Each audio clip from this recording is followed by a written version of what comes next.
Nem toda religião há de nos conduzir a uma religiosidade. E nem toda religiosidade necessita, obrigatoriamente, de uma religião. A religiosidade, ela pode se manifestar a despeito das religiões formalizadas. Esse é um assunto muito delicado, pois que temos um consenso ou alguma forma, conceito muito bem instituída e instalada de que não é possível atingir a espiritualidade sem uma religião. Quanto, na verdade, os mestres do amor-sabedoria apontam que a autêntica e espontânea espiritualidade, que corresponde à religiosidade, ela não depende de um caminho formalizado, um caminho pré-instituído. A religião, ela se baseia, se fundamenta, se sustenta na necessidade de crença. É impensável nós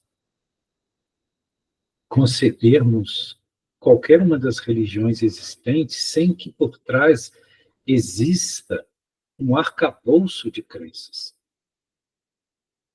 E dentro dessa religião, todos aqueles que são adesos, eles compartilham dessa crença, que é um conjunto de conceitos e ideias a respeito de Deus, ou das leis divinas, ou do comportamento humano perante as leis divinas. Então, a religião, ela é algo formatado, pronto, que nós recebemos de fora. Por que que nós pertencemos a esta ou aquela religião? Na maioria das vezes é porque viemos de família que professavam essa religião. Ou nós passamos a participar de algum grupo que compartilhava dessas crenças ou dessa religião e nós aderimos a essa religião. Mas estas religiões formais, elas vêm de fora. Então, o que devemos acreditar e como devemos acreditar nos é ditado por uma autoridade, né, que se coloca na posição e no lugar da verdade. Então, as religiões advogam para si a detenção da verdade e acreditam e sustentam essa crença perante os seus adeptos de que aquele modelo, aquele grupo de ideias e crenças é a verdade. E quando nós aceitamos isso, nós excluímos qualquer outras possibilidades de percepção.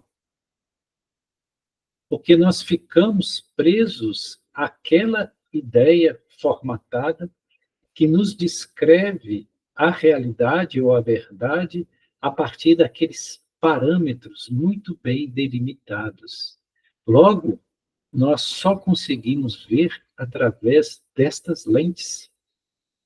E se nós conseguimos ver através dessas lentes, obviamente que nós vemos por um prisma muito limitado. E nós não aceitamos, nós banimos o novo, aquilo que possa ser diferente ou que possa ser uma possibilidade de ver a mesma coisa de uma forma distinta, ou de uma forma renovada, ou mesmo de uma forma mais aprofundada, coerente, lógica.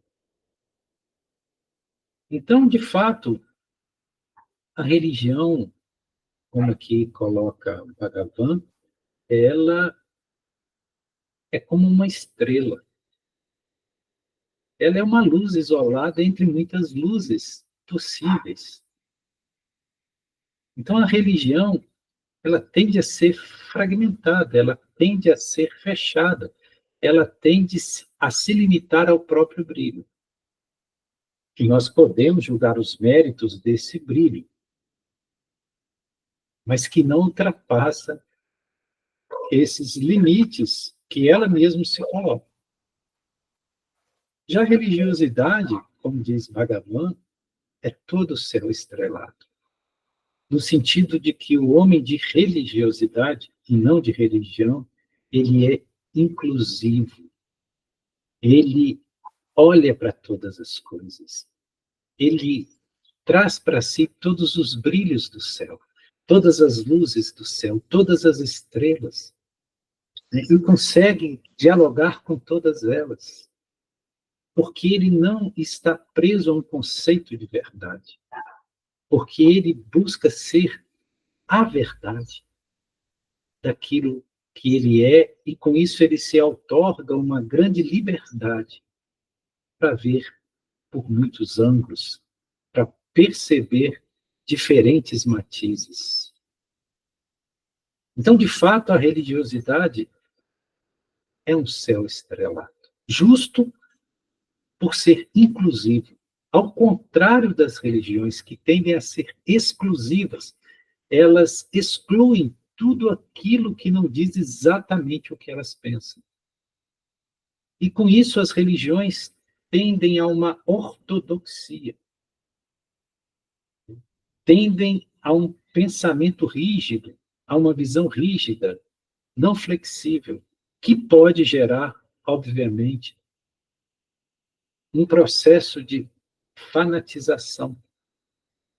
O fanatismo é uma fé cega, é uma crença que não permite abertura e que combate tudo aquilo que lhe seja diferente. É dentro das religiões que nascem os fundamentalistas. E os fundamentalistas, eles são perigosos na medida que eles se julgam portadores de uma verdade, se julgam arautos de Deus colocados na terra para defender uma verdade, e com isso eles declaram guerras santas contra aqueles que pensam diferente ou professam crenças diferentes.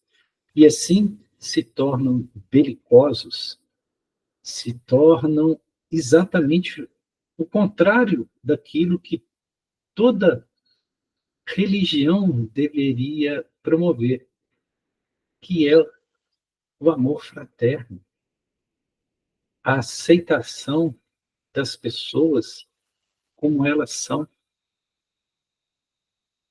a possibilidade de incluir a tudo e a todos num só sentimento de fraternidade e de igualdade. Mas as pessoas ortodoxas, as pessoas movidas por esse fundamentalismo, elas são incapazes de incluir e de olhar a todos por esse prisma da fraternidade, da amorosidade, porque julgam que aqueles que não comungam do seu credo são perigosas, são mesmo ofensivas a Deus.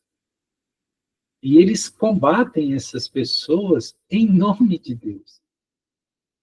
Geralmente, essas pessoas que são libertárias, que são movidas por uma religiosidade isenta de ortodoxias, elas são vistas como heréticas. Algum tempo atrás, essas posturas, ou seja, aqueles que realmente desenvolviam uma autêntica religiosidade, eles eram combatidos, perseguidos, presos, torturados e mortos. Vide o grande período das inquisições ou dos tribunais de inquisição. Mas hoje não existem as torturas, as prisões e as mortes físicas, mas existem as torturas, as prisões e as mortes psíquicas.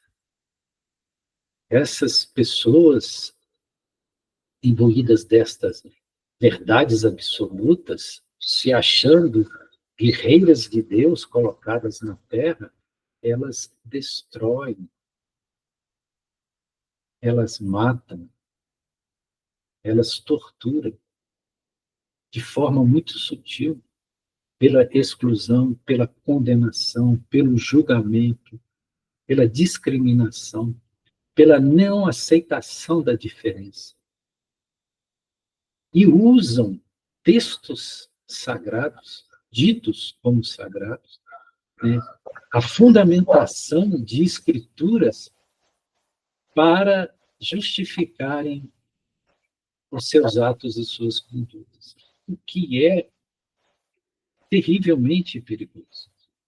Então, essa nossa humanidade de superfície, acreditamos, e assim acreditam os instrutores planetários, precisam evoluir, precisam dar um salto, indo da religião à religiosidade, que é a autêntica espiritualidade, que não depende de nenhum caminho pré-formatado. Nós chegamos na religiosidade ou na espiritualidade quanto temos comunhão com a essência daquilo que somos. Quando vivenciamos o sublime em nossos atos, em nossos pensamentos, em nossos sentimentos. Deus não precisa de intermediários, porque Ele é uma realidade que já está em nós. Então, cremos que o nosso planeta, essa humanidade de superfície,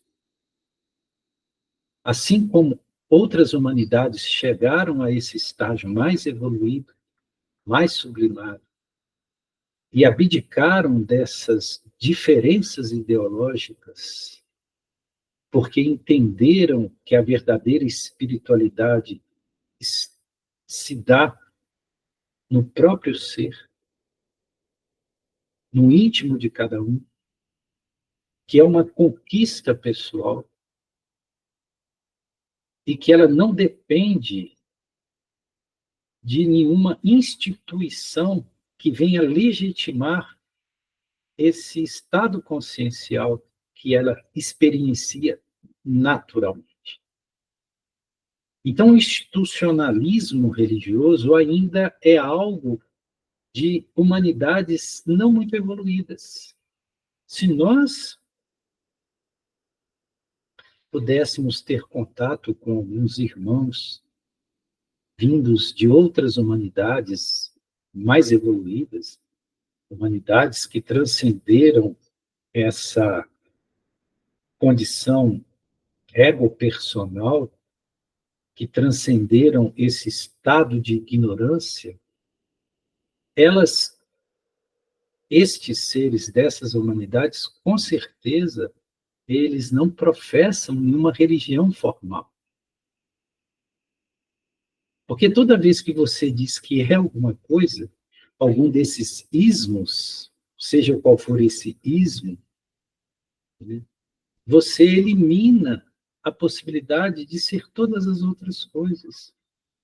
Quando eu digo que eu sou de uma religião como, por exemplo, o catolicismo, ou protestantismo, eu automaticamente passo a limitar a minha expansão consciencial, porque ela fica presa dentro dos parâmetros pré-determinados por aquilo que caracteriza um seguidor dessa religião específica.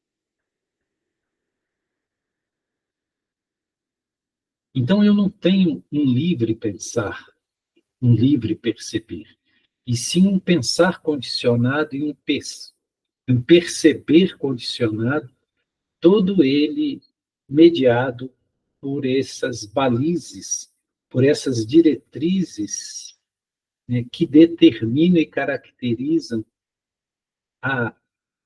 o credo que fundamenta esta ou aquela religião. Então, quando o Bhagavan diz que a religião é uma estrela, ele, de certa forma, não está criticando a religião. Pelo contrário, ele está mostrando, sim, há luz numa religião. Se você é uma pessoa autêntica dentro de uma religião, você vai encontrar uma luz, mas é uma luz de um brilho único. Mas é uma luz, é uma estrela. Veja que Bhagavan não desqualifica, diz é uma estrela, a religião é uma estrela. Ele não diz que a religião é um abismo negro, é um buraco negro. Não, é uma estrela. Mas que a religiosidade é o céu estrelado, porque a religiosidade é o todo. A religiosidade é o sentimento de unidade, que abarca todas as coisas, que transita por todas as possibilidades, que dialoga com todos os prismas de saberes e de possibilidades conscienciais que nos são possíveis. Então, nós temos que ter essa opção, né? Ou nós nos mantemos fechados dentro de uma caixinha, dentro daqueles dogmas que são colocados por uma religião, ou nós rompemos o lacre destas caixinhas e nos tornamos seres cósmicos, seres cosmocientes, seres divinamente lúcidos. E aí nós teremos por herança não uma estrela, mas todo o céu estrelado. Gratidão, Shiva Shambhu.